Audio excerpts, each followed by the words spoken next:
Good to start. Yes. Okay, Day and good morning, everybody. Welcome to the post meeting for today. Today is 31 March 2022. The time is 10:43. I know we hear some backfeed, but I'm hoping we can get through this really quick. So today we're actually going to be doing one single item, and this is to be live streamed on YouTube, and this is in reference to a presentation by Chief Mantonia. Before I begin, I'm going to call to order, so if you're watching external to here, I need to hear you say you're here. So, Guam Police Department. GPD here. Guam Airport Police.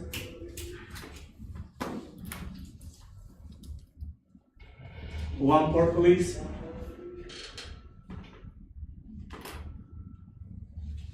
The Guam Attorney General's Office. Guam Customs here. Guam Department of Corrections here. Division of Aquatic Wildlife Resources, Guam Department of Agriculture.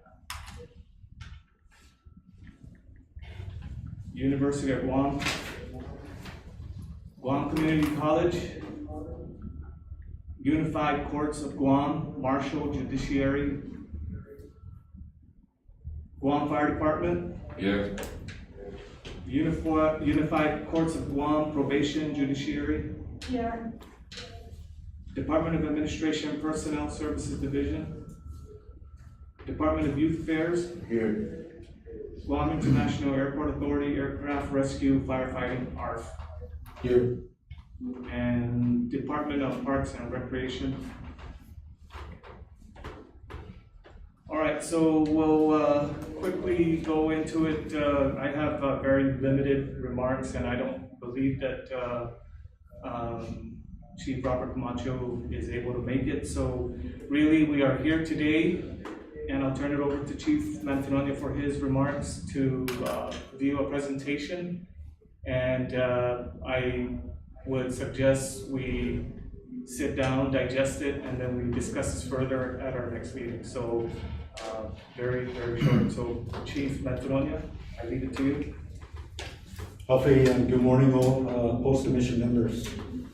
I would like to introduce a proposal for our members of the post-commission to alleviate the hardship that's going on in the workforce in public safety that has prolonged, actually hampering operations in some means in areas with critical positions being held up, all because there's no provision to assist our rightful public safety officers in the means of taking care of their health, and also a program that's to implement to assist in every way possible for their career.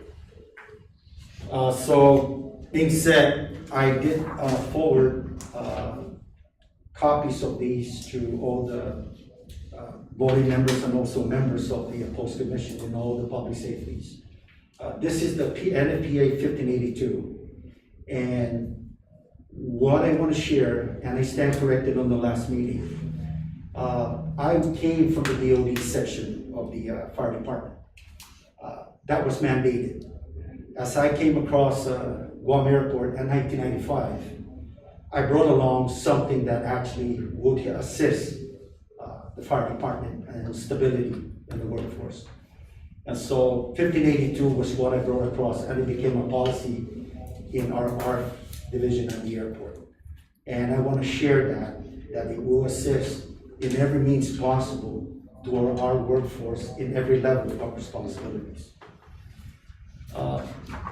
Today is the Peace Officer Standard and Training Post Standard on Comprehension Occupational Medical Program for Departments, Chapter 1 Administration. Ms. Bird, can you go ahead and go to the slide?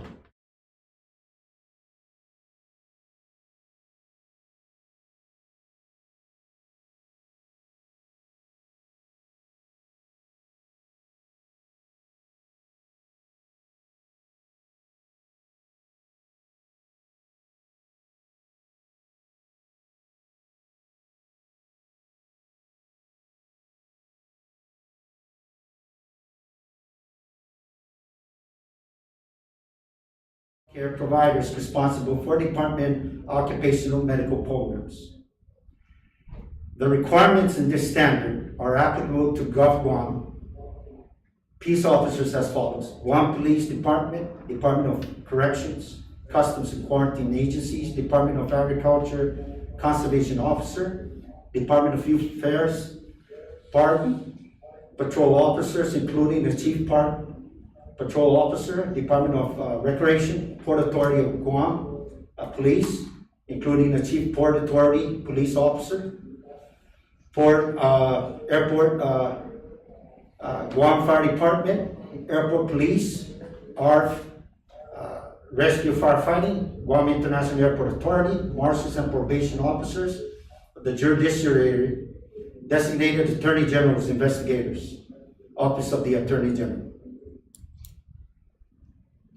The purpose for why we're having this is the standard is to outline an occupational medical program that, when implemented in the department, will reduce the risk and burden of police officer service occupational morbidity and mortality while improving the health and thus the safety and effectiveness of police officer operating to protect members of the public safety and property.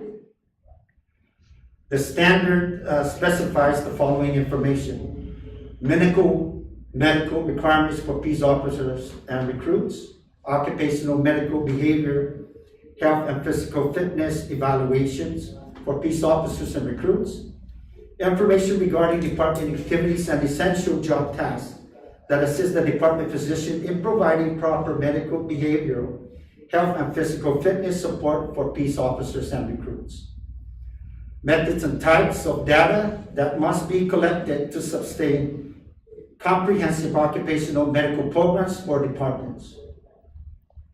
The implementation of the medical requirements outlined in this standard ensures that candidates and current peace officers recruits are medically capable of performing their required duties and will reduce the risk of occupational injuries and illnesses. This actually is focused on the performance of every peace officer. So that's where our focus is at, where it will enhance and help the peace officer. If he can't perform, we're not just gonna throw him out the door. The doctor will be our voice to protecting the peace officer himself and also the department in the integrity of policies. Nothing herein is intended to restrict any jurisdiction from exceeding this minimum requirements. The implementation for peace officers recruits, the medical requirements of this standard shall be implemented when this standard is adopted by the authority having jurisdiction on an effective date specified by the authority having jurisdiction. When this standard is adopted by the authority, the jurisdiction dates shall be set for peace officers recruits to achieve compliance by establishing a phase-in schedule for compliance with specific requirements if needed. The department risk management plan as described, it shall include implementation of a comprehensive occupational medical program that is compliant with this standard. The department's responsibilities, it focuses on these things. The department shall establish a comprehensive occupational medical program that includes medical evaluations for peace officers and recruits. The medical evaluations and any additional medical tests ordered by the department physician shall be provided to no cost to the peace officers or recruits. This obligation shall not extend to medical tests beyond the basic medical evaluation for peace officers or recruits. The department shall have an officially designated physician who shall be responsible for guiding, directing, and advising the peace officers, recruits with regard to their health, fitness, and suitability for duty as required. So if you can see, nothing here lies to the burden of the employee or the peace officer. It's a team effort. to try and get him back and try to get him to perform his diligent responsibilities. As you can see, that's the burden that we're having in the departments. The department shall ensure that the department physician is a licensed doctor of medicine or how do you pronounce it? Obstetropathy, who has completed a residency training in an accredited medical training program and or is an American Board or of Medical Specialties, ABMS, or American Osteopathic Association, AOA, board certified or international equivalent. The department shall provide the department physician with a peace officer recruits, service overview, current job descriptions, and essential job tasks required for all the department positions and ranks. The department shall provide the department physician with the department's organizational statement that outlines types and levels of services provided by the department. The types and levels of services provided by the department shall dictate for peace officers and recruits the essential job tasks that pertain to its peace officer recruits and shall therefore be correlated to the medical requirements outlined in this standard. For the purpose of conducting medical evaluations, the department shall assist the department physician to understand the physiological and psychological demands placed on the peace officers and recruits, as well as the environmental conditions under which they must perform and the personal protective equipment they must wear during various types of emergency operations. These are the things that we suit up our men and women in action or training. And that I see there's a big gap in between that. There's none that I see that is actually established. And it's all, everything that we're reading on is actually an annual thing. And there's no month-to-month basis where we remind ourselves as peace officers to train to be proficient. And so that's where this thing is leading to. The department shall ensure peace officers recruit access to evaluation by medical specialists, medical and or surgical treatment, rehabilitation, and any other intervention prescription by a medical provider in consultation with a fire department physician following an injury or illness resulting from a peace officer recruit's participation in department functions. That again, like in the fire department, I just threw that in the fire service. When we do get injuries, we actually we want to see his condition. What's going on with our employee? How severe is the injury? Is it mentally or physically? And that's where this doctor actually becomes the voice of the department. And there's no side here or being biased about it. The doctors are voice to give us the input of how's our employee, where our employee in the level of performance is at, mentally or physically.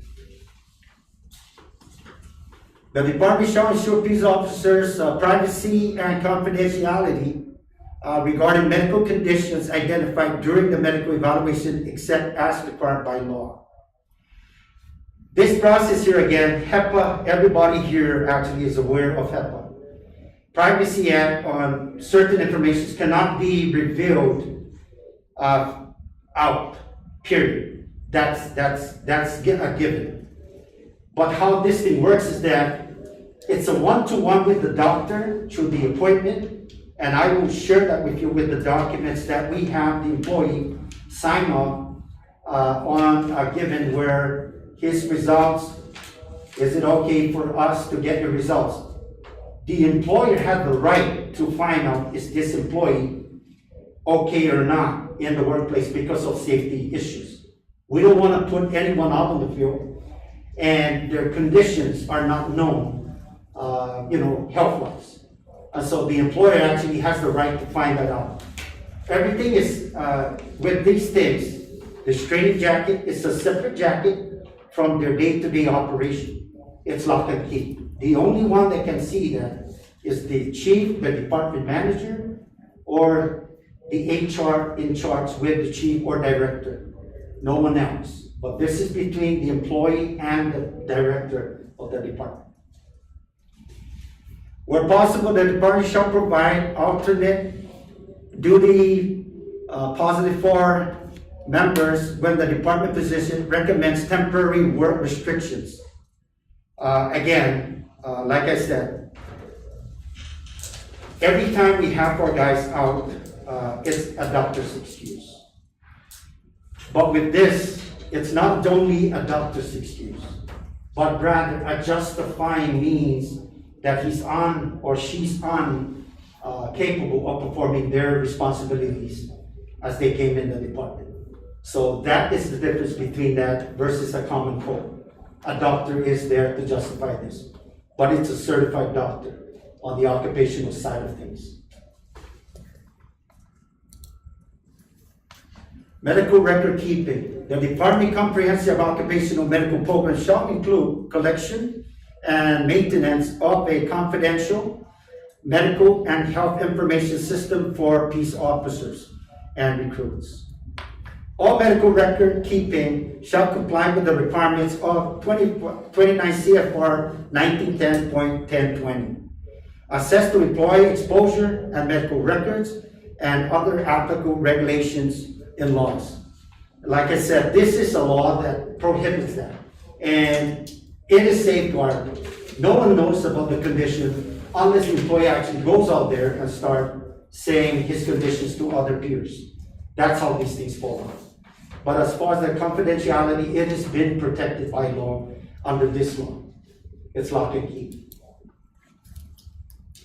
Peace officer physician responsibilities. This is now where the responsibility of the higher position. And there's quite a few out here in our community. And they're pretty good at it. And they're very tough. The department physician shall fulfill the following responsibilities.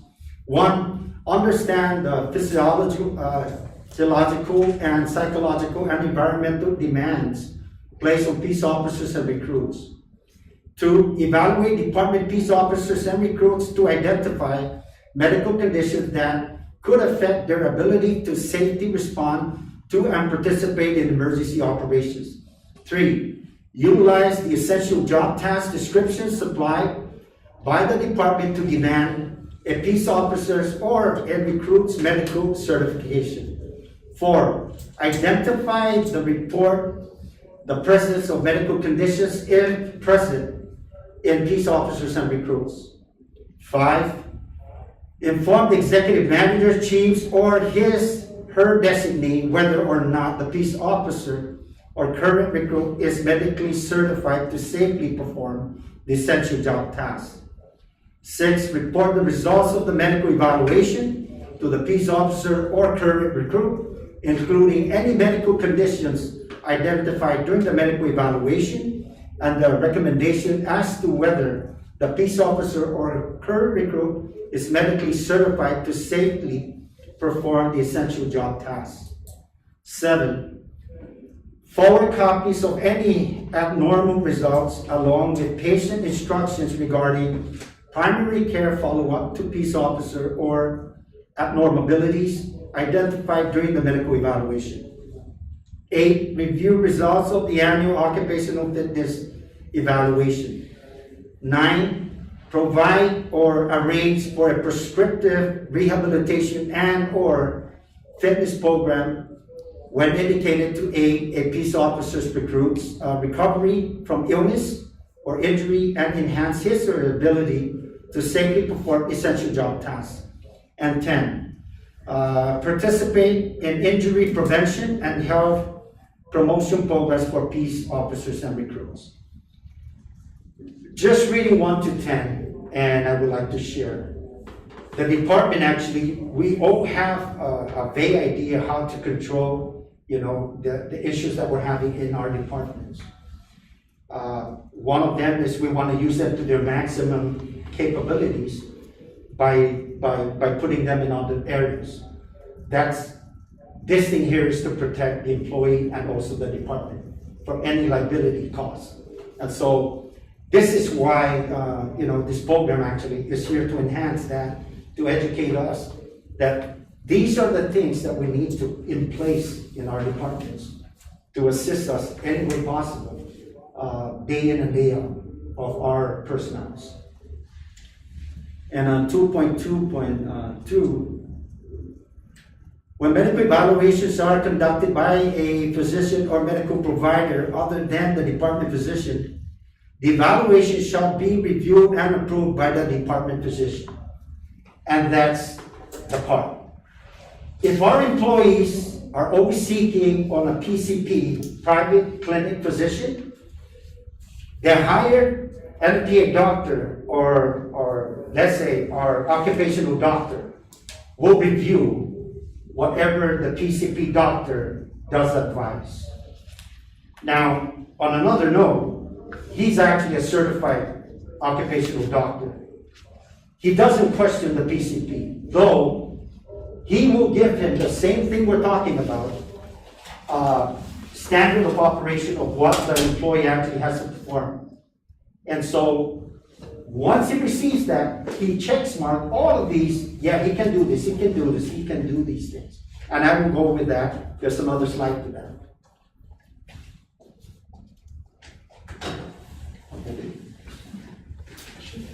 Yes.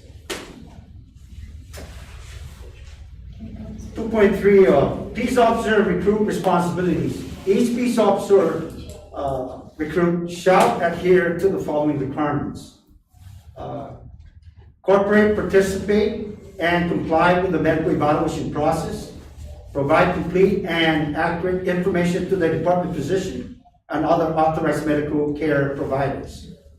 Report any occupational exposure such as exposure to hazardous materials or toxic substance and exposure to infectious or contagious disease.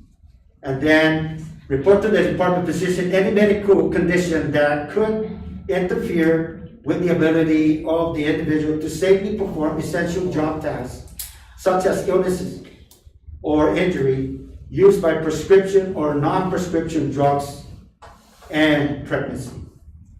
Confidentiality medical information. Specific information concerning medical diagnosis shall be released by the department physician only with written permission from the peace officer and recruit and or as required by law. If you can see, that's where everything actually is being protected. A consent has to be given by the officer himself. There's got to be a justified means of request to have to go into that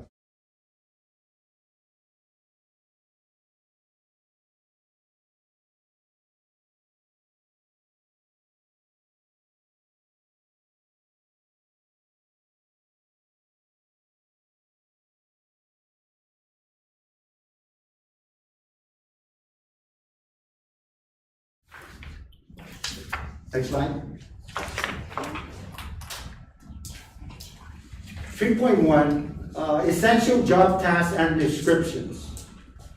The department shall evaluate the following 14 essential job tasks against the types and levels of emergency services provided to the local community by the department. The types of structures and occupancies in the community and the configuration of the department to determine which tasks apply to their department, peace officers, and recruits. At this slide, it's just giving you an example of what is it in your department, a normal operation of a police officer versus a SWAT team, and versus your harbor team. Same thing with Guam Fire. They have their EMS services, then they have their suppression unit, and then they have their rescue unit, and then they have their harbor unit. Those are the things identified. This will help them. It's a guideline for how to implement it to helping identify your personnel. So let's say, for instance, what this is saying is that if by any means he was at harbor, but then he hurt himself, so his back is hurting. So you can't place him at harbor already. but you can move them to an area where you can use it to his potential for the, at 100%, without having to risk his health. But prior before doing that, the doctor again has to give you that clearance, okay? An employee or peace officer cannot just directly go out and say, can I use, for example, Chief Castro?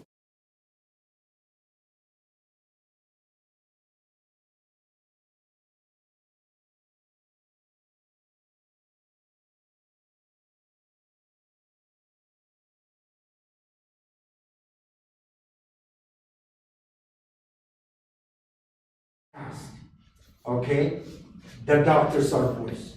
So if he can still go out and do inspections, or he can still go out and do some classes or train, he can do that. The doctor gives that clearance. Okay.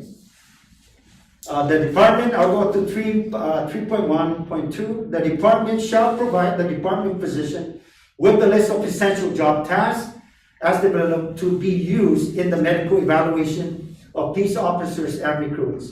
Again, let me revert back to this. Very importantly, we need to, if we're going to assign our people in an area where, let's say, I'll use for instance, Crash Fire Rescue, we got guys that are supposed to be our medical unit. They are actually work versed because they were work trained to operate their vehicles, suppression, pulling handlines, and medical care. But if you assign this individual there in a particular section and he injures himself, the department has to, the vulnerability of that is you don't have anything established, it will come back to the department. That's what I'm saying. So other related duties is what I'm talking about. So it has to be established and noted in order for us to place them in that position. Next slide. The department physician shall consider the physical, physiological, intellectual, and psychological demands of the occupation when evaluating the peace officers or recruits' ability to perform the essential job tasks. Essential job tasks for specialized teams.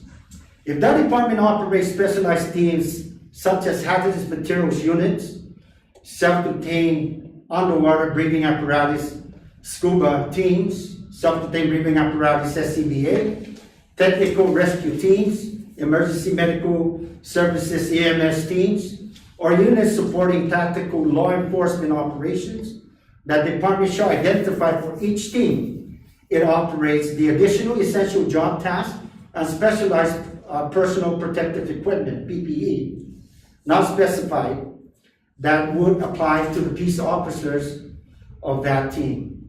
Like I said, if we're just going to throw our guys in an area and we don't have anything to back management or the department saying we're putting him on rescue, but we're going to do an OJT for him.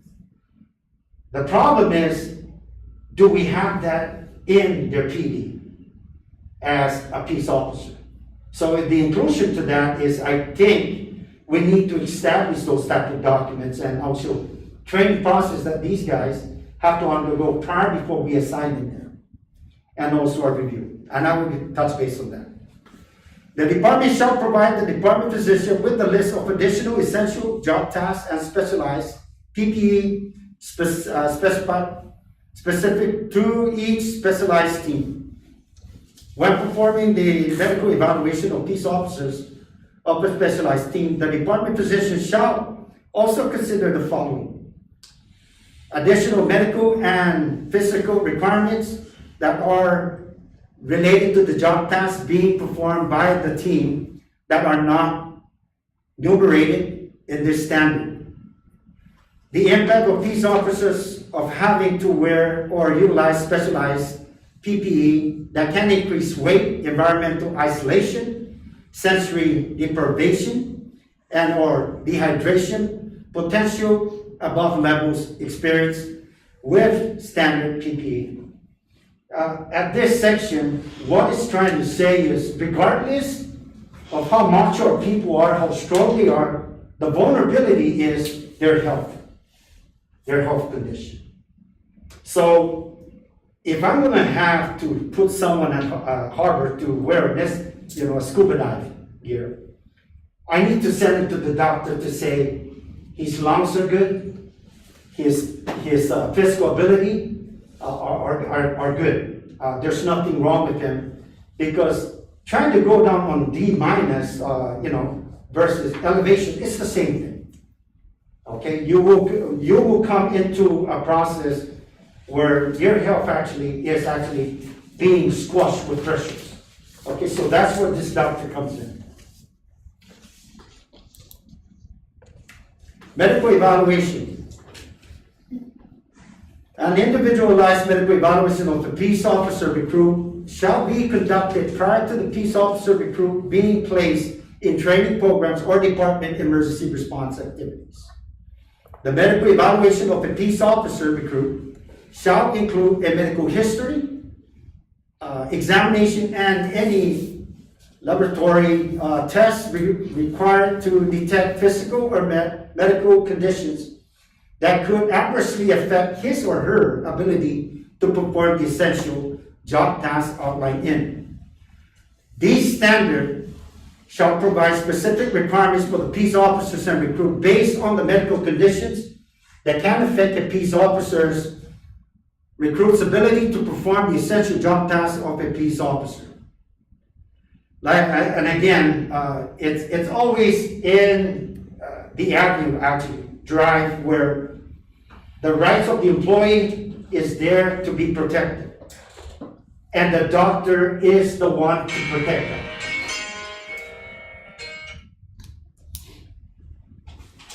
Medical conditions affecting ability to perform essential job tasks. Medical conditions that can affect a peace officer's recruit's ability to perform job tasks shall be designated, as we were discussing. You will be designated if you cannot perform your diligent responsibility where you're assigned at. Next slide. Peace officer recruit medical conditions shall be certified as meeting the medical requirements of this standard only if they can perform the essential job tasks without posing a significant safety and health risk to themselves, peace officer recruits, or the public.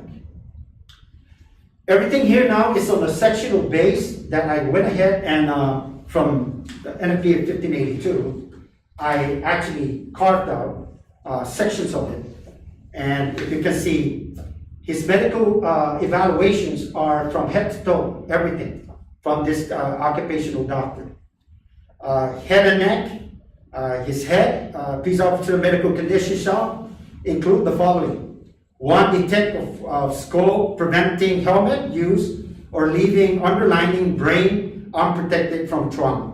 2, any skull or fracture deformity that would not allow for a successful fit test for respirators used by that department. 3, any head condition that results in a peace officer recruit not being able to perform one or more of the essential job tasks.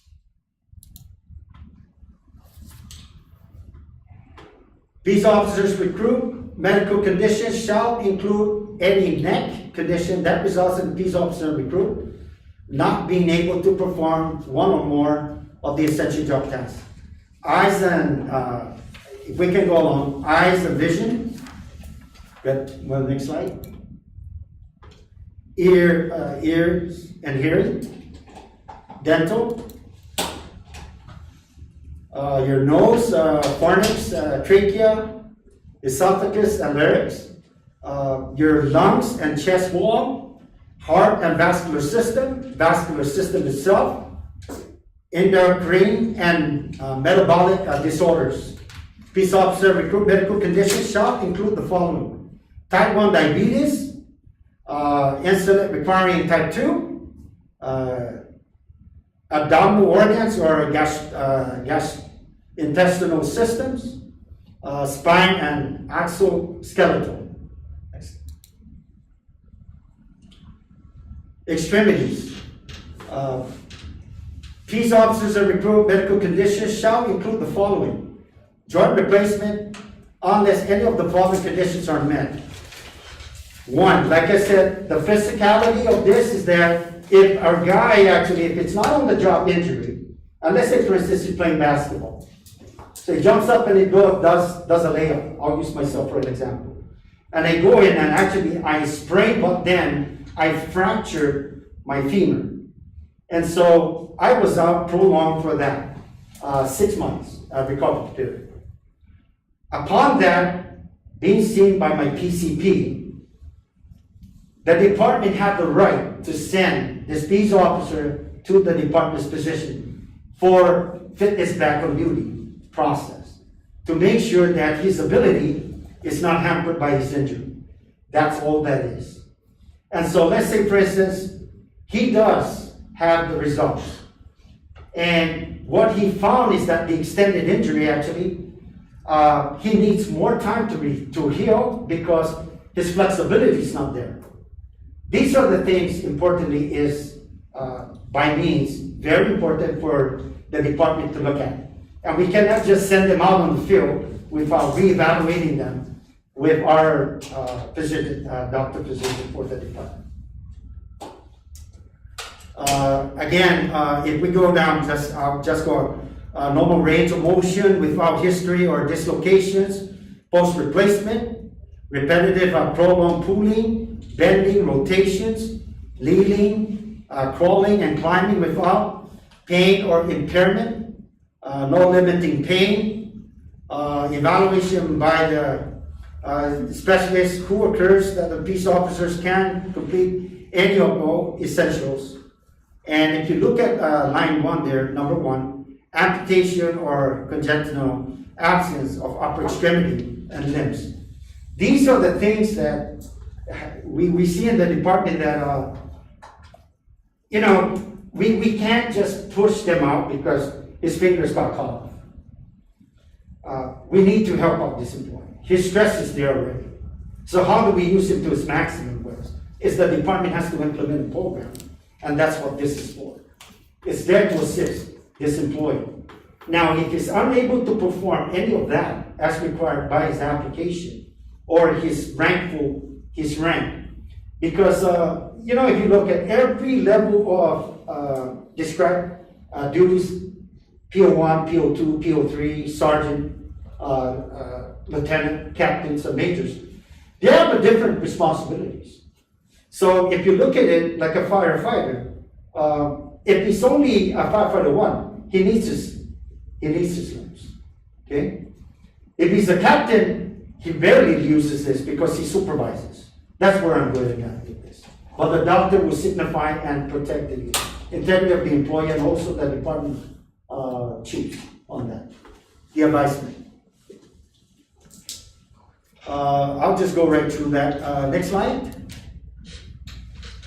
4.9.2, peace officer medical conditions shall include the following: history of shoulder dislocation with surgery repair, significant limitation of function of shoulder, elbow, wrist, hand, or finger due to weakness, reduced range of motion, atrophy, unequal length, absence or partial amputation, significant lack of full function of hip, knee, ankle, foot or toes due to weakness, reduced range of motion, atrophy, unequal length, absence or partial amputation, history of meniscectomy or ligamentous repair of knee, history of arterial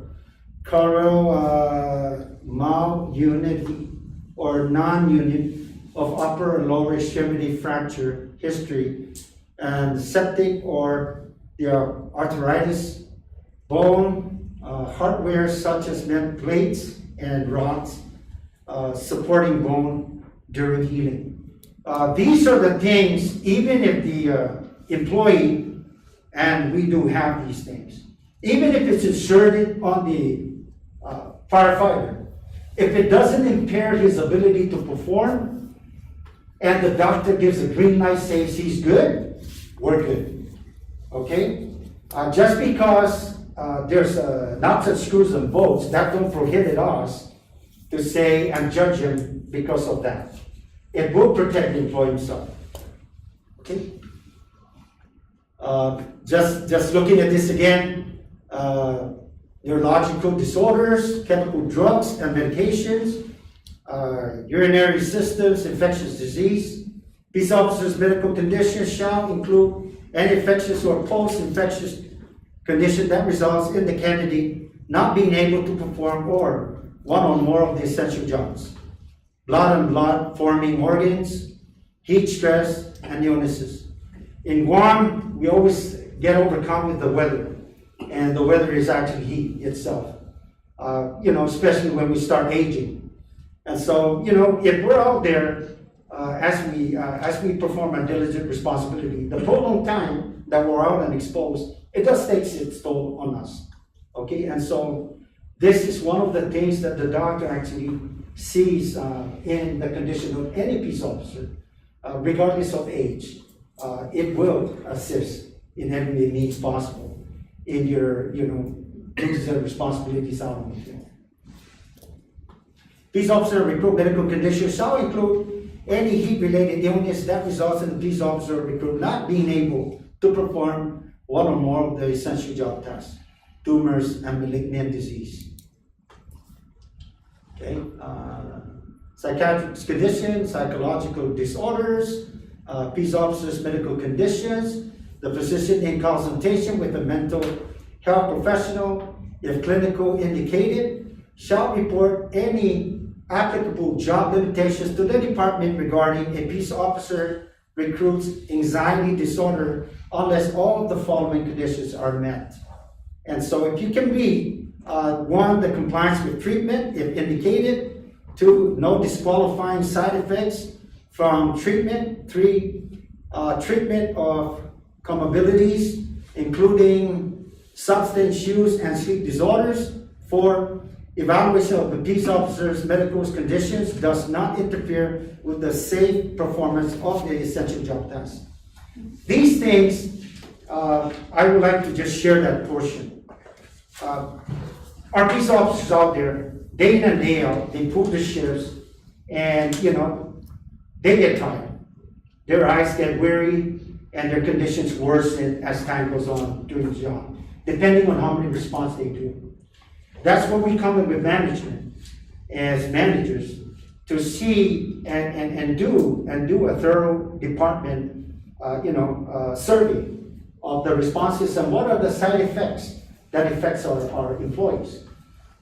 This actually is what the doctor actually, if these things are not, if these are showing signs, the doctor will take control and say this peace officer is incapable of performing this job. As of now, because right now he's in a level of stress, in the situation where mentally he might, break down on the field, and that can endanger him through operations. Next slide, please. In general, the department shall establish and maintain a confidential occupational medical evaluation program for peace officers and recruitment.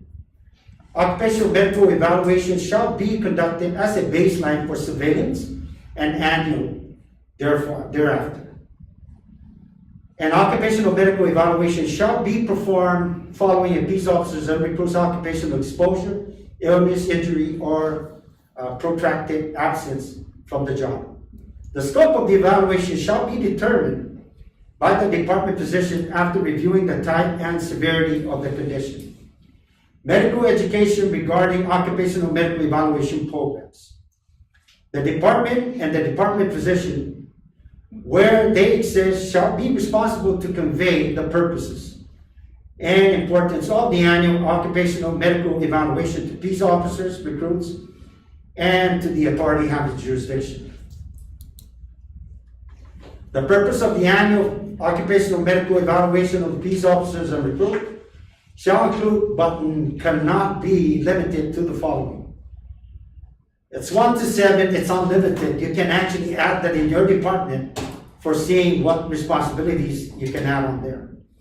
Identifying conditions that interfere with the peace officers, recruits' physical and mental ability to safely perform essential job tasks without overdue risk or harm to self or others.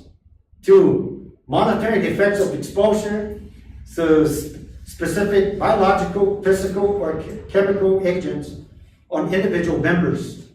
3, detecting changes in a peace officer's recruit's health that can be related to harmful working conditions.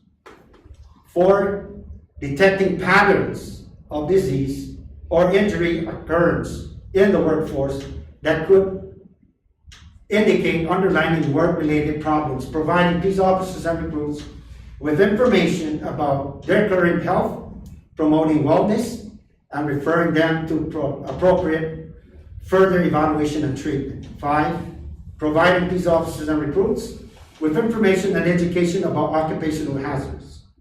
6, providing a cost-effective investment in work-related disease prevention, early detection, and health promotion for peace officers and recruits. And 7, complying with federal, state, tropical, local, and/or other judicial requirements. These are all set to actually protecting both the department and also the employee, the peace officer himself. Timing of the annual occupational medical evaluation of members. All peace officers recruits shall receive a baseline medical evaluation after hiring or prior to performing peace officer recruit emergency functions and at least annual thereafter. The annual evaluation shall be completed every 12 months. If you can see that, the reason why they do it every 12 months is, it's a baseline. It's a baseline giving where between the months, you can see anything that you can report to the doctor and say, hey, I got my guy here, he's been having these issues, he's having a migraine and all that. The doctor will determine what's going on with this peace officer. Components of annual occupational medical evaluation of members. Tests for illegal drugs shall not be performed as part of any medical evaluation. A medical history. A medical history questionnaire shall be completed by each peace officer recruit to provide baseline information with which to compare future medical concerns. An annual medical history questionnaire which includes changes in health status and known occupational exposures since the previous annual evaluation shall be completed by each peace officer recruit to be provided follow-up on the information. Information of the questionnaire and interval concerns shall be reviewed with each peace officer recruit by the department physician and designated medical evaluator. Physical examination. The annual physical examination shall include each of the following components. 1, vital signs, temperature, pulse, all these. I can go down the list. Go ahead and go to the next line.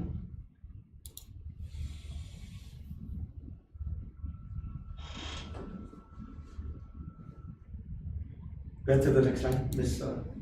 Thank you. The immunization and infectious disease screening. Everything that lies to the exposure of our peace officers, the following infectious disease, immunization of infectious disease screening shall be provided as indicated.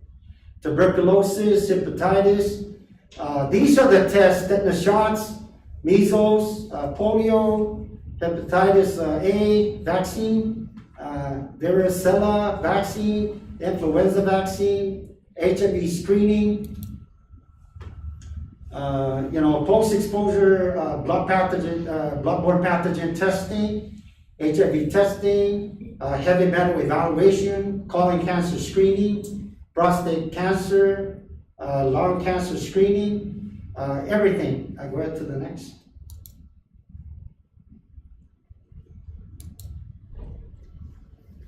Self-screening referrals.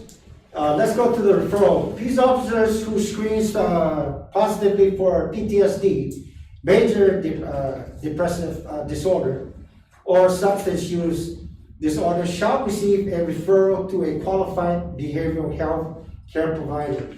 What I learned over time, we always base ourselves with the guys in the reservists, military reservists, PTSD. Guys, I learned something over the years. You don't have to be a military reservist to have PTSD. This I can share with you. We got guys actually in the department that actually are being looked at as PTSD. But even with that, the doctor said he is okay to perform as a firefighter. We're good with that. As long as the doctor gives us the green light that he's capable of performing his responsibility, we're good. But the doctor will protect the department at that. Weight and body composition, body weight shall be measured and recorded annually. Annual fitness evaluation, a mandate fitness evaluation that is not punitive or competitive shall be conducted annually as part of an individualized program. Essential job tasks. These are what, you can read. The department physician shall use the list of essential job tasks in evaluating the ability of a peace officer with specific medical conditions to perform specific job tasks. Like I said, every department here is different. We have an annual test for our guys, and one of the things now that actually was added on is our PFQT. Believe me, it pushes them to that. But with that being said, the department, it's up to the department to actually mitigate and actually establish and actually implement their policy of what actually standard for each section of their department. That's what this is all about. Okay? It's a guide. Next slide. Department physician's role. After individually evaluating the peace officer and the peace officer's medical records, including job-related medical rehabilitation records, the department physician shall recommend restricting peace officers from performing only those specific job tasks that cannot be performed by the peace officer given his or her medical conditions. The department physician shall perform an individualized assessment of the department peace officer. The department shall, on a case-by-case basis, provide the authority have the jurisdiction a statement that documents the specific essential job tasks the peace officer is restricted from performing. Like I said, I'm going back again. The doctor will tell us how far we can take this peace officer to his credential of performing while they're on duty. And there's no risk that we're taking because it's all directions that we're just actually taking a chance on sending our people there. And there's nothing that actually is based on policy. Okay? And it's, like I said here, it's a case-by-case basis. I'll go right down to 7.2.5. The authority having jurisdiction shall determine whether or not the restrictions put forth by the department physician can or cannot be accommodated. Okay? Again. Medical conditions involving head, eyes, ears, neck, nose, or throat, physician evaluations. If the peace officer has any medical conditions involving the head, eyes, ears, nose evaluations, a peace officer shall be individually evaluated for conditions that interfere with the peace officer's ability to comfortably wear and be protected by the peace officer's protective ensemble, and that might compromise the peace officer's ability to perform essential job tasks. After the evaluation and the final medical determination of the peace officer's condition, the physician shall report any applicable job limitations to that department. Next slide. You can see it applies to asthma, allergic lower respiratory disorders. Next slide, Mr. Pulmonary restriction. Go ahead. These are everything the doctor takes note. This is what our peace officers have to undergo, okay, in their evaluation. Type 1 diabetes, type 2 diabetes. Next slide. Spine disorder, amputation of arm, hand, or thumb, physician guides, use of narcotics, muscle relaxant,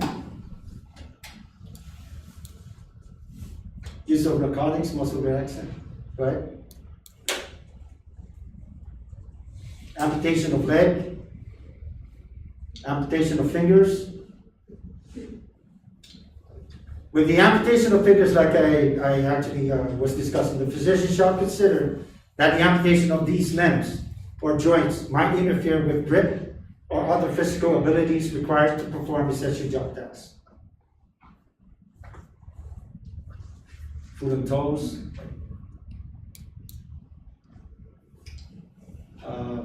Parkinson's, substance use disorders.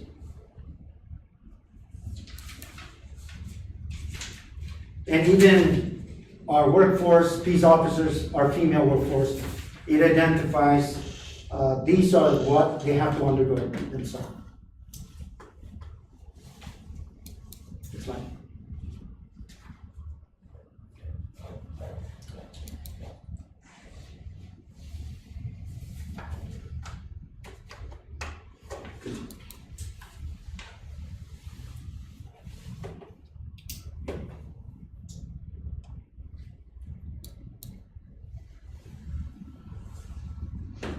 Okay, here is a little consideration in applying this standard. The consideration of the application or continued employment of the peace officer based on medical or physical performance evaluation involves a determination that is not without legal implications. To this end, prior to making an adverse employment decision based on the current standard, the authority with jurisdiction might wish to consult with legal counsel. So any actions that you foresee that backlashes, always lean to your legal counsel, but with your documentations, with the doctor's supporting documents to assist, not try to actually terminate your employee, but make him understand the conditions he's in performing their diligent responsibilities. Legal practices for individuals with handicaps and disabilities, it again protects, and I can read through this as the Rehabilitation Act of 1973 as amended. It is there that we need to protect our employees even with injuries and existing injuries through the workforce. And on the very bottom there, the disability of these standards, in the law, therefore, continue to be an important part of the legal framework that governs employment-related decisions. Although this standard has been developed with this in mind, these laws can, depending on the jurisdiction and the circumstances, affect the degree to which the authority having jurisdiction can implement the standard in an individual case. Users of this standard shall be aware that while courts in assessing disability discrimination claims are likely to give considerable weight to the provisions of a nationally recognized standard, such as the NFPA 1582. Reliance on the standard alone might not be sufficient to withstand a challenge to an adverse employment decision. Okay. Next one.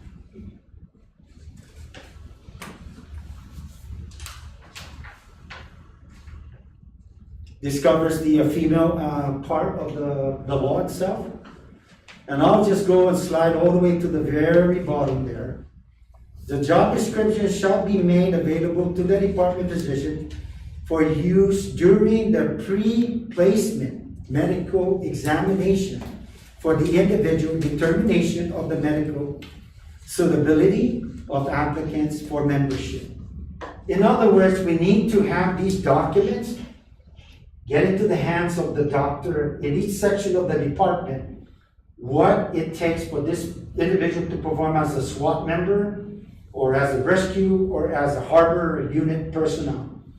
And that way the doctor has a guideline to make sure you got an individual that's well versed health-wise, physically and mentally.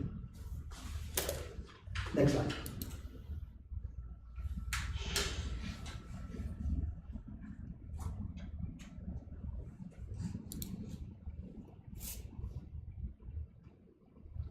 Here, choosing a department physician. Several factors should be considered in choosing a department physician. There are relatively few physicians with formal residency training and certification in occupational medicine. The department physician shall be qualified to provide professional expertise in the areas of occupational safety and health, as these areas relate to emergency services. For the purpose of conducting medical evaluations, the department physician shall understand the physiology and psychological demands placed on peace officers, as well as the environmental conditions under which peace officers have to perform. Knowledge of occupational medicine and experience with occupational health programs are essential for physicians not formally trained in occupational medicine. The physician must be committed to meeting the requirements of the program, including appropriate record keeping. The physician's willingness to work with the department to continually provide the program is also important. Finally, the physician's concern and interest in the program and individuals in the program are vital.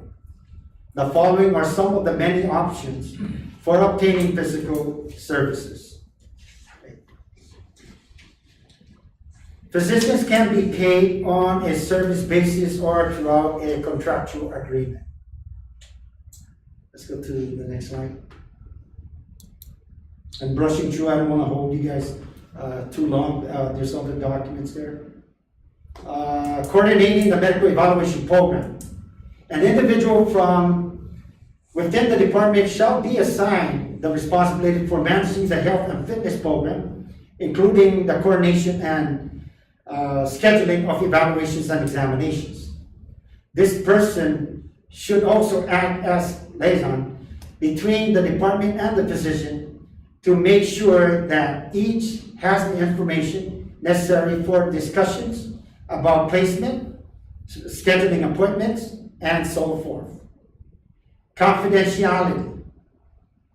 A confidentiality of all medical data is critical to the success of the program. Peace officers need to feel assured that the information provided by the physician will not be inappropriately shared. No department supervisor or manager should have access to medical records without the express written consent of the peace officer. There are occasions, however, when specific medical information is needed to make a decision about placement, return to work, and so forth. And a department director, chief, and executive manager should have more medical information for decision making. In that situation, written medical consent should be obtained from the peace officer to release the specific information necessary for that decision. Budgetary constraints can affect the medical program. Therefore, it is important that components of the program be prioritized such that essential elements are not lost. With additional funding, other programs or testing can be added to enhance the program. That concludes, I went ahead and I dissected, but that concludes the presentation of this on the 1582. And so I want to share some documents that actually we use and ARF, okay? Ms. Bird, can we go on slide 2? Oh, there's a slide, okay. I'll just discuss the overview. Hey, Chief. Okay.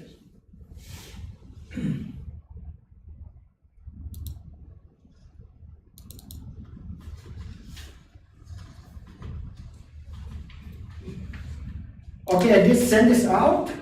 If none have it, I will make a copy. Just take notes. I'll ask Ms. Bertha. Whoever doesn't have it, I'll send it to you.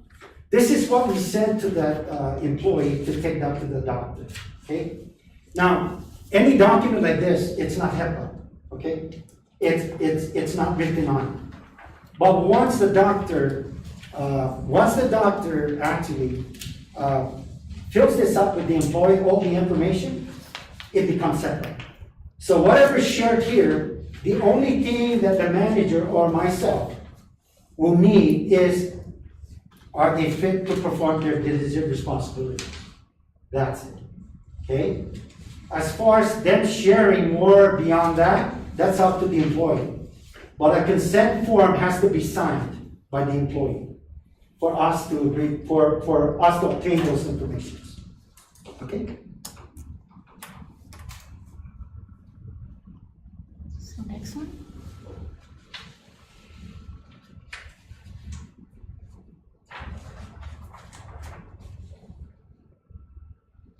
Next one, Chief? Next one. Okay. Yes. I just want to brush through that. Okay, prior, when they do go down, I know, GPD, Chief, you guys do an EVA, right? EVA training? EVA? Emergency vehicle operations course, okay. All right. Our does an EVA, and so this is DOB. DOT, the doctor actually gives us this, and I'll just show you guys.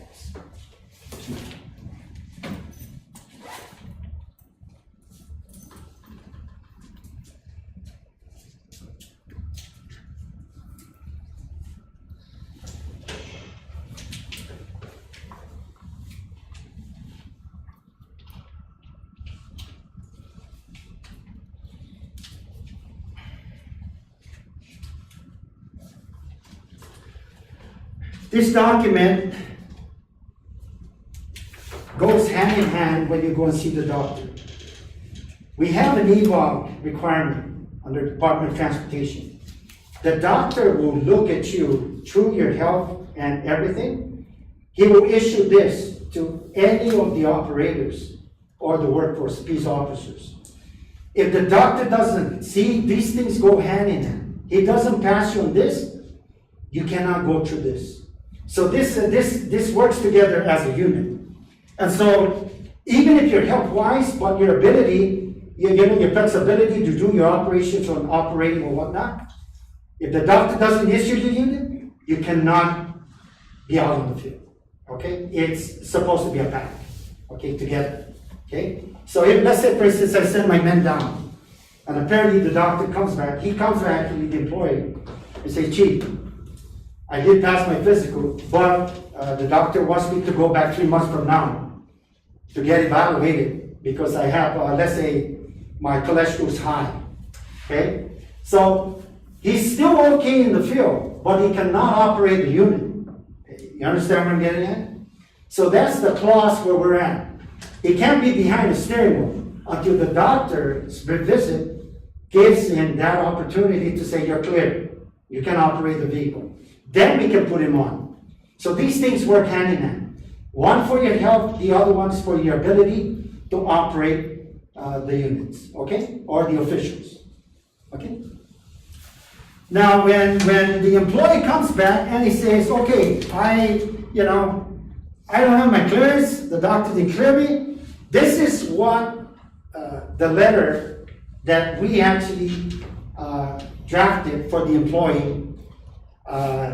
This is what it is that we issued to the employee to say, until the doctor gives us your clearance, then, okay, you're on light duty as of now, okay? Until you're following you're following checkup. And usually this NFP or certified doctors, occupational health doctors, they usually baseline it on the increments of 3 months. So let's say, for instance, I'll use Frank. Chief. If Chief goes down there, I guess he's physical, right? And then the doctor goes, man, your blood pressure is too high, right? And then he goes, okay, let me give you another chance. Go ahead and do another test. So he gives that opportunity for Chief. So Chief goes and did. He goes, man, his blood pressure is still the same. He goes, okay, I'm going to tell you what you need to do. Health-wise, what you need to eat to lower your blood pressure down, right? And then 3 months from now, I'll see you. That's where the doctor does that. They do it on a quarterly. It's a quarterly period for you to go back and see the doctor. 90 days. He doesn't want to see you in a matter of a week, 2 weeks. He wants you to maintain that. That's why he gives you that window. That's how they are.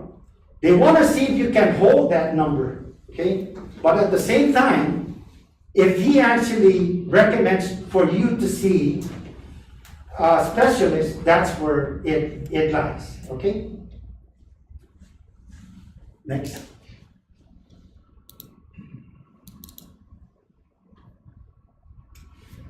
This is what we drafted up. Return to limited work permit. And if you can see, can you move up a slide? Okay, if you can see everything that is there, secondary work, light work, medium heavy work, very heavy work, it justifies what you can and cannot do. The doctor is the one that checks that, not the employee, okay? It's the doctor, all right? So these are the things that will guide the department from going beyond this employee's ability when they're put on light duty. It even indicates on number 2, in 8-hour workday, patient can stand or walk. 1 hour, 1 to 4 hours, 4 to 6 hours, 6 to 8 hours, everything's there. Patient can sit, 1 to 3 hours, 3 to 5 hours, 5 to 8 hours. Okay, everything is here to safeguard the department from any attribute from the employee saying, hey, I can't do this, I can't do this. Well, this is what the doctor's sending me. This is what you can do. So I'm following what the doctor's orders, okay, and recommendations. That's all we're doing, okay? But right now as it stands, all we're doing is getting it from our, respectfully, our PCP, private clinical physicians. And your private clinical physicians are just general practices. I'm for one that if we have a doctor that can actually certify our employees that their conditions is not there, I'm happy.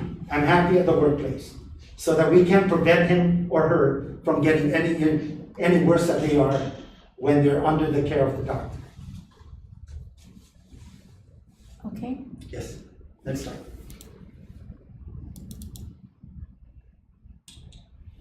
Okay, I came up with a draft on this, and the draft proposal, the purpose. Throughout the years, all public safety departments have been strained with law enforcement officers and firefighters placed on prolonged profile status.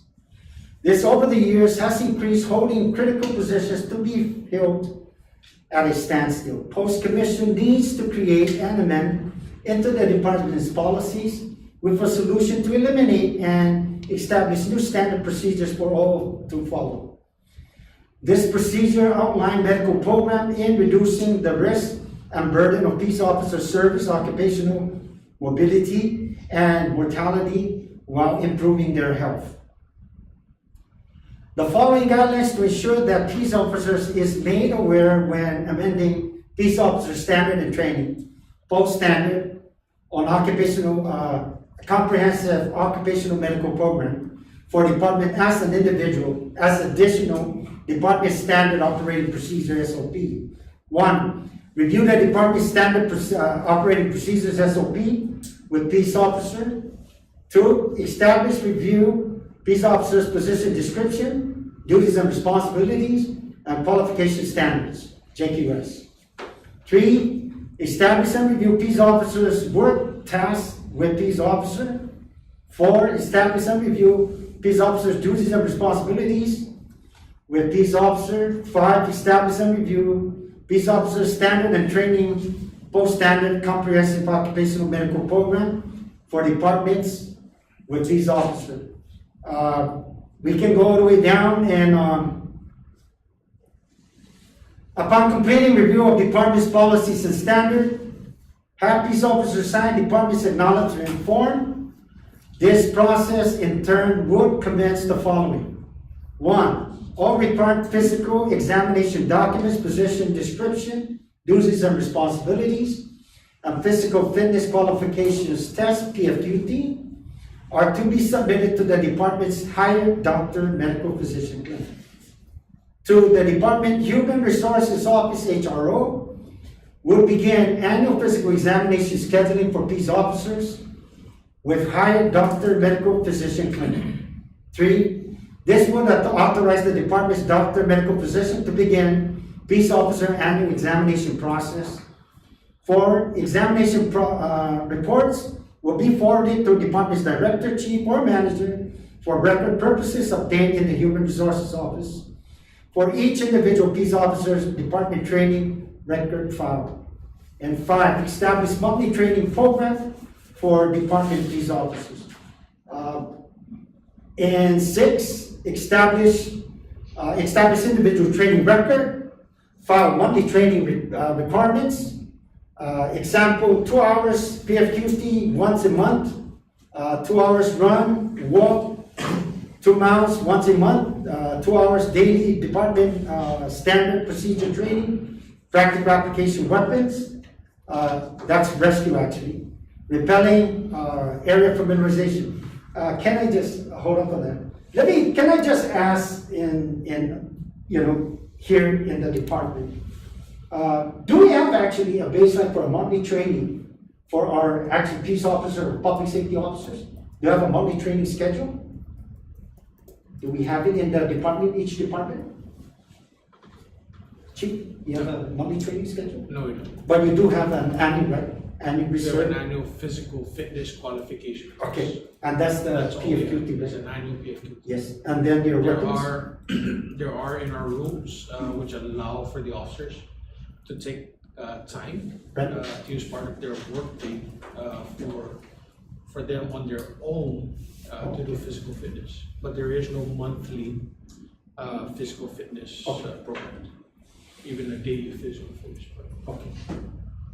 I'm glad to hear that. And one fire? Same? Yeah, annual physical fitness. Corrections? Antoine? For UAE, prior to the pandemic, like 2019, right after the 2018 requirements, we did have just a basic monthly PT per shifts. Okay. Yeah, so whether it's meeting at T10 and doing a 30-minute to 40-minute Right. run and walk, or those are Right. what we scheduled prior to this pandemic. Chief? Well, prior to the pandemic also, we had a policy called the fitness wellness policy, which allowed up to 3 hours per person. And then when we revisited with the requirement for physical fitness, we actually just allow during their time on their shift to be able to do stuff like that. But no monthly, it's just on your own. The reason I'm sharing with this, just to share with you the goodness about a monthly recording that we have our guys, because when they do go down, there's a recommendation of doctor. Let's say, for instance, a doctor does recommend, and what he's gonna first ask is, do you have a program in place for your training, your ability to work out, exercise? Do you have a comprehensive training in your diligent responsibilities? And he's not basing, the doctor's not asking for an OJT training. Is it actually in the sense that we have a record keeping for these trainings? And that's what actually this is all about. This is the comprehensive part of the training. It's once you establish something and you have it recorded and it's in the policy, but then you have it in record in each station or each section of the department, it makes it stronger for the department to say, okay, all right, with your physical ability, your doctor says this, but then we gave you all this to take care of your health and your benefactor. You are actually, this is your responsibility, right? That's why I do recommend that we have it recorded And if it's a policy, but have documentations. And of course, we're gonna have all these questions and answers for department doctors' positions, explanation, to peace officer, you know. Like I said, if peace officer fails his or her annual physical, doctor informs them why. The danger in posing the peace officer's position description or duties and responsibilities, job test and qualification standard, while on normal duty, or their time period of follow-up appointments. These are all factors that need to be taken upon consideration, that we need to give them that opportunity, but record it. We can't say, we can't take it in a word where, okay, sir, I went and exercised. You know, I did my thing, right? It's almost like the PFQT. We needed someone to proctor it, right? So that's the same thing here. We need someone to actually record it, officially record it, so that we can have it in record. So if this individual has a blood pressure issue, or, you know, diabetic issue, whatnot, and it deals with their health condition, performing their job tasks, the doctor can say, they gave you all the tools. You know, you need to do this. And so the doctor comes in and says, let me help you more. I have something for you to you know, follow in the direction. So we can help each other with this. Okay? Move up the slide. Okay, questions and, you know, like questions and answers when peace officer fails. Annual physical examination bringing forth to the department director. And I always hear this, director or the chief or manager. Well, private clinic physician, your PCP told me that the department's doctor, medical physician is wrong. Why he or she fails when the lab results he or she read are good. Guys, the bottom line is there's no judgment in these doctors, and they won't do that. That's for sure. Like I said, the department, once the PCP says you're good, those results go to your doctor, your department doctor, and put you through that to make sure that you're okay, to verify everything is good. Okay? So just reading along on that, everything there virtually deals with all the, you know, all the backlash from our employees. Okay? And these are the things I'm sharing, but at the end of the tunnel, we actually help them out. Okay? They might be angry because, you know, they're not on the field as they were, but at the end of the day, they understand it. They just need to just calm down and make them realize we're basing it on medical evaluation performance, okay? Nothing else. This is actually a performance that is based for any peace officer. Nothing else. No admin, is performance of their diligent responsibilities. Go ahead, move on. On this last, number 5, you hear this, and I hear it on number 5. I'm going to file a complaint as Civil Service Commission. Okay, I know everybody's hearing that. The department had no right to cut my hours. Superiors respond to peace officers. All peace officers are required to undergo and complete an annual physical examination that is conducted by the department hired doctor, medical physician. If there are any questions you need answering, talk to the department's doctor. That is not our call. The doctors are voicing the department. So if there's anything there that they want to take someone to civil service, just refer them to our doctor. Say, hey, I'm just following the doctor's orders. Talk to your doctor. Talk to the doctor. In that way, your hands are washed, the department liability is there. There's no picking sides here. The doctor is the voice for the employee, and the doctor is the voice for the department. Okay? So he's there to mitigate the issue and try to help the employee, okay, as much as we can. But our job is to protect the employee from severely hurting themselves out on the field or injuring themselves and others.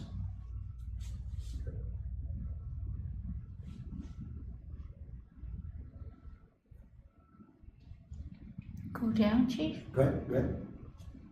Keep going on. Keep going. Okay, stop, back up, okay. Now, any questions brought up by peace officer in regards to department's doctor, medical, physician report? Department supervisors would follow recommendation from department's hired doctor, medical, physician. All peace officers are held to high standards and are responsible for their individual physical health. Timeline is now on the peace officer to improve his or her physical health as follow up appointment with the doctor, department's doctor physician, medical physician, is to see improvement by the peace officer. Any questions need answering by the peace officer regarding to their health medical evaluation report will be answered by doctor's hired medical physician. This again would eliminate department from any legal complaints brought forth by the peace officer, and he or she is removed from performing full duty and placed in limited work permit until department's doctor physician clears them. Above all, this would assist peace officers if they are unable to perform their duties and responsibilities, be justified for medical retirement, certified by department medical physician. And then, ladies and gentlemen, that's where I'm at with ARF. I've had and shared a couple of our men and women, our finest. They couldn't perform out on the field, age or their physicality, but the doctor was there to help them through their retirement. And so those are the things basically why we need a doctor established to helping out. If I can recall, what was shared amongst our public safety officers is we got prolonged medical profile or injuries that actually beyond 5 years, 3 years, a year, even more. But we need to help out. We need to help establish something in the workforce to helping with this, placing a provision in there. The sooner we can implement something to safeguard the employee and help ourselves in the department be better too. Next slide.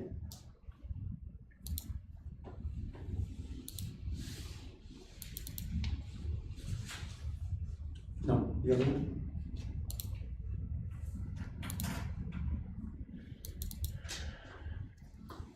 Is it the same? It's the same. Yeah. I think that's it, chief. I conclude. I think you're done. Yes. Okay, that concludes the presentation. Is there any questions that you need to address? I'm open for any questions. Chief Ron? Well, I did have some questions, but I know we want to keep this on short, and I also have to report this out right to Chief Stone. Okay. But pretty much, I was having questions, but pretty much answered it. So, different types of annual physical testing for each type of division within the department, basically, is what this is saying, right? Yes. Okay. And we have to come up with things like that, but is that something that can be passed to the Post Commission through, I'm sharing this, it will be reviewed by the Post Commission. The reason why I'm sharing this, it's a policy at the airport, aircraft rescue fire. And it really helps. It helps make the employee understand and the employer at the same talking, the doctor is the voice for any questions and answering. The doctor's there to say, you're fit, you're unfit. But that's not the end of your career. Now, if it's a prolonged injury or health-wise, physically, where it impairs you to perform your diligent responsibility, the doctor's justification can assist you to retire, okay? But not in a certain where, we're gonna hold the critical positions and we're just going in circles along the year and not having to assist this employee. We just need to insist, reach out to our employees.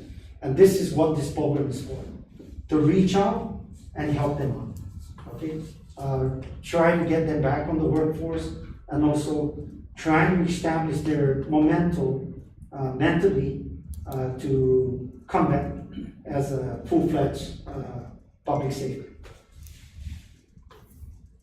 Okay. Any questions?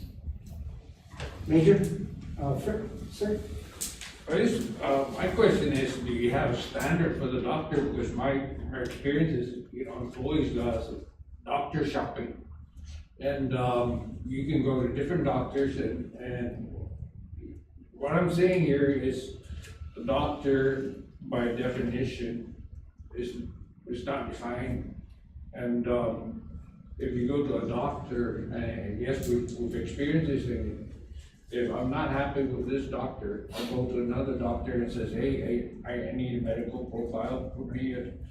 I'm not fit for, that particular duty, or I don't wanna do that duty or something, so, when I find that doctor, but it's.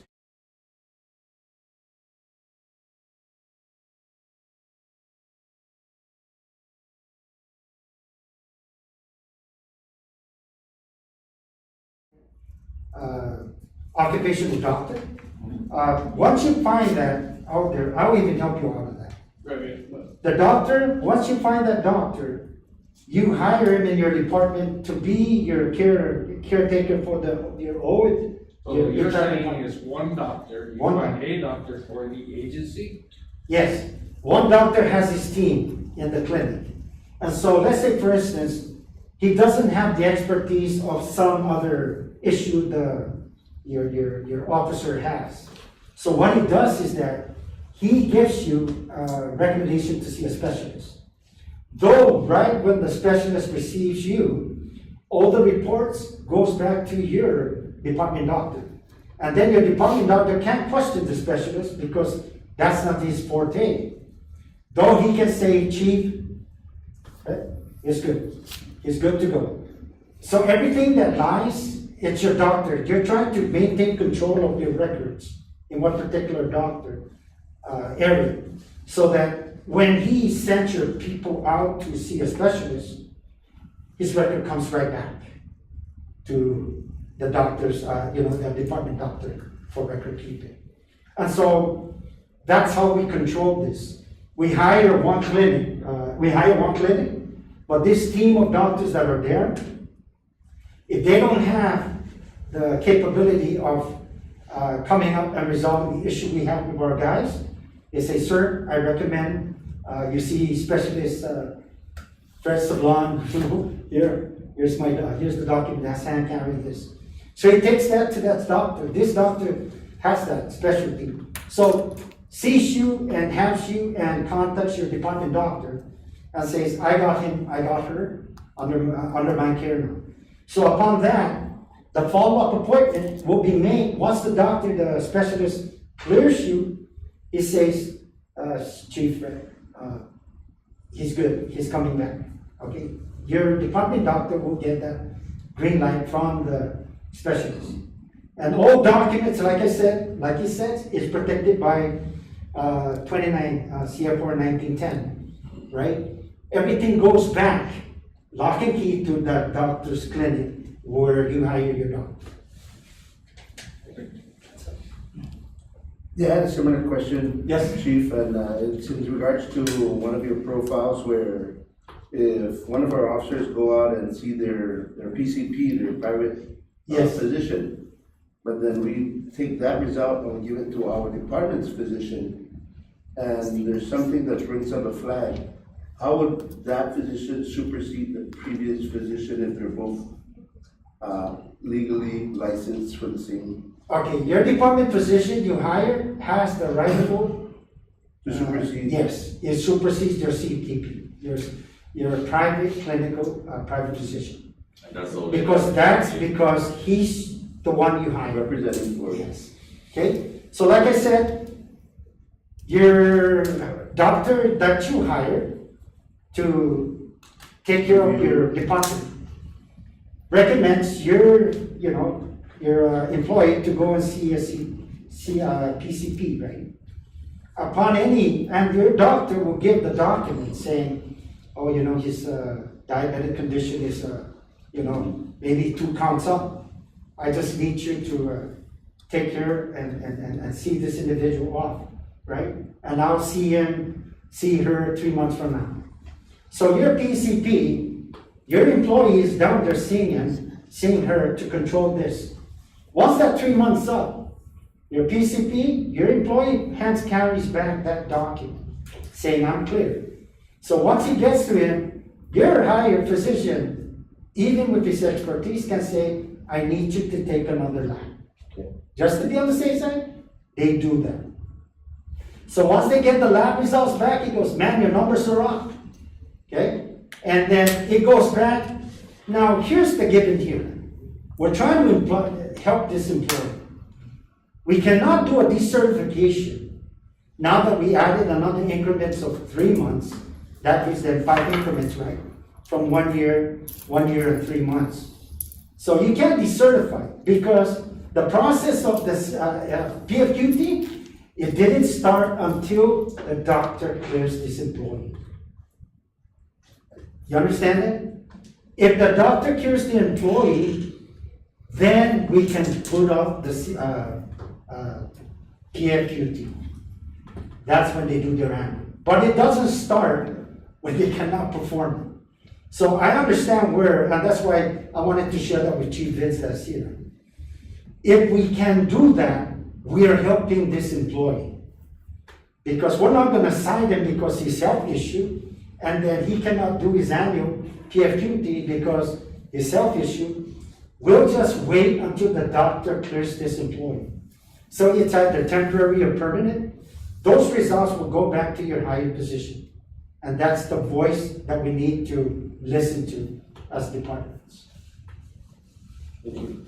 Got maybe one question and then maybe we will close it up. Yes, Chief? So at the end of the day, right, if you have an employee who has gotten back and say, hey, you know, I can't participate in fitness wellness, or I can't do this annual testing, and they come back with, like, let's say they come back with an indefinite waiver, are there any sanctions that the agency can implement as far as, well, we want to get you back into shape, we want to get you back into a healthy way of performing your job duties, right? Yes. However, we also have to remember that we're also sworn officers, and many of us are, you know, you deal with hazardous duty pay Yes. and other benefits to the position. Yes. And yet you're telling me that you can't perform certain instances of either the physical fitness or something else to that matter. Yes. Yet you're receiving hazardous duty pay, or you're working additional hours. Right. And so what you're telling me, which is in contradiction with what you're also telling me, is that I can't do the job, but I can do the job when it suits me. So is there anything that we can look at? You know, general question, you don't have to answer it, is maybe this is something that the post commission will need to take a look at and digest along with everything else, because I don't think we're gonna be able to answer everything right now. Right. Which is why I would suggest that this is going to take longer than just one sit down, take a look at it, and then we vote.